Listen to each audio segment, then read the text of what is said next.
Is this basically the new normal here? Natural disasters increasing like we've seen. I think we can expect that extreme weather will be the new normal. What organizations need to do is make sure that they have plans, that they're prepared, and they have a way to bounce back from unforeseen events. We can't control what kind of events will occur. What we can control is our preparation for it and our reaction to it. So in terms of our preparation for it, John, what are you doing there at Citi? And what do you see other institutions trying to do to try and prepare for these unlikely events? Yeah, I think Citi and most financial institutions have been doing this all along.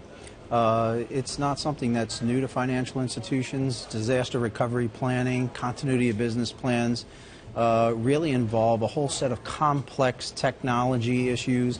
And it really goes in three ways. At the heart of it is preparing your people, technology, and locations, and having the appropriate redundancy so you can get those people to different locations during disasters like Sandy. Well, when you think about a financial services company or a bank that has all of our information, does that information become more vulnerable in the event of a natural disaster?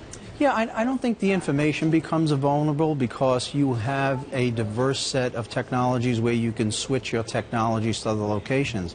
I think it's really about having a robust plan to move people to a different location to stay in the market. So, for example, in our case, we moved 1,000 traders to a different location, and we were in the market Monday. Even though the stock exchange wasn't open, we were still trading other products.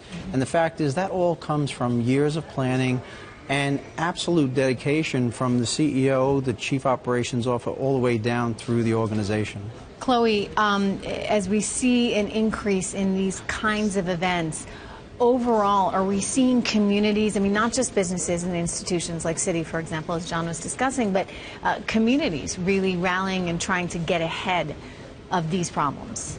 We need to focus on community resilience. That is really the key issue. I think it's most important that the government resources are allocated to those vulnerable communities during a disaster. The private sector does have a role to play in that because 85% of critical infrastructure in this country is in the hands of the private sector. If the private sector is more prepared, that means critical infrastructure can come back faster, and then the government burden is reduced so that they can focus their resources on those communities that need it most.